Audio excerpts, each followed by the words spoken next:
ఐక్యవేది తరపున మన ప్రసాద్ గారిని మారుమూల గ్రామంలో పుట్టి ఏజెన్సీ ఏరియాలో ఎక్కడో పేరు ప్రతిష్టల కోసం ఆయన కృషి ఫలితంగా ఈనాడు ఈ దేశమే కాదు ఈ రాష్ట్రాల సరిహద్దులు దాటి ఎక్కడో వెళ్ళి మరి ప్రైజ్ సంపాదించుకొని ఈనాడు మరి మాతో పాటు ఇవాళ బీసీలు అందరం కలిసి ఆయన ఘనంగా సన్మానించుకోవటం, మా అందరినీ ఒకళ్ళని మేము బీసీలను గౌరవించుకోవటం, ఇంకా మిగతా స్టూడెంట్స్ కూడా ఇలాగే ప్రోత్సహించాలా. ఆటల్లో పాటల్లో గేమ్స్లో కానీ దేంట్లోనైనా ఈ ఏజెన్సీ ఏరియాలో చాలామంది ఇంకా రాణించే వాళ్ళు ఉన్నారు. వాళ్ళని గవర్నమెంట్ ప్రోత్సహించాలి, వారికి సరైన బహుమతులు ఇవ్వాలి. గవర్నమెంట్ ఎప్పుడైతే ఇట్లాంటి క్రీడలను ప్రోత్సహిస్తుందో చిన్నప్పటి నుంచి వాళ్ళు చదువుకునే స్టేజీల నుంచే వాళ్ళని ప్రోత్సహించినట్టయితే తప్పనిసరిగా రాణించి ఈ భద్రాచలం ఏరియాకి ఈ తెలంగాణ రాష్ట్రానికి మంచి పేరు ప్రతిష్టలు తీసుకొస్తారు. నైపుణ్యం గల ఎంతోమంది పిల్లలు చాకచక్యంగా ఉన్నారు. ఇక్కడ భద్రాచలంలో సరైన స్పోర్ట్స్కి సదుపాయాలు లేవు.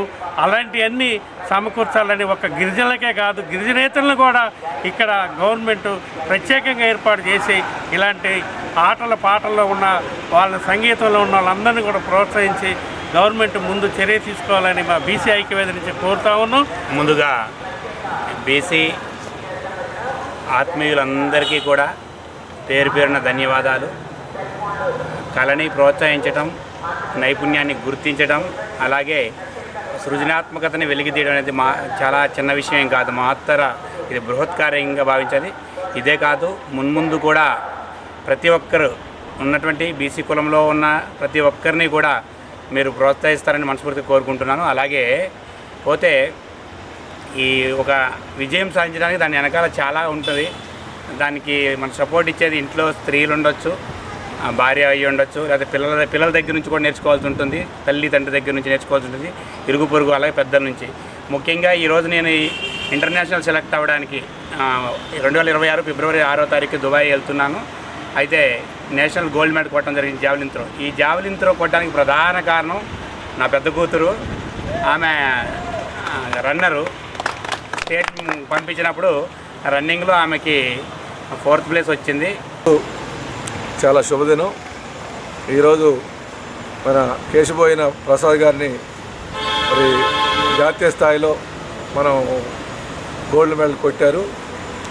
మరి ఈరోజు చెప్పారు ఇప్పటిదాకా ఆయన మా ఇంట్లోంచే నాకు ఛాలెంజ్ ఎదురైంది నా కూతురు ద్వారా అని చెప్పి. ఎప్పుడైతే మనం ఛాలెంజ్గా ఒక విషయాన్ని ఛాలెంజ్గా తీసుకొని మనం దాని మీద కృషి చేస్తామో అంత ఎత్తుకు ఎదగాలనే ఒక మనిషి పట్టుదల ఎప్పుడైతే వస్తుందో, తలుచుకుంటే కృషి ఉంటే మనుషులు ఋషులు అవుతారని ఆయన నిదర్శనం.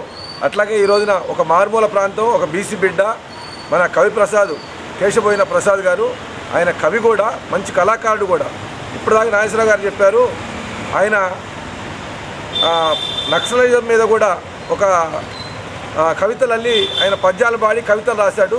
చాలా వాళ్ళని జనజీవన శ్రవంతులు కలవటానికి కూడా ఆయన చిన్న ఉద్యోగం అని అనుకోకుండానే ఆయన పెద్ద స్థాయిలో ఆయన కీర్తించబడ్డాడు.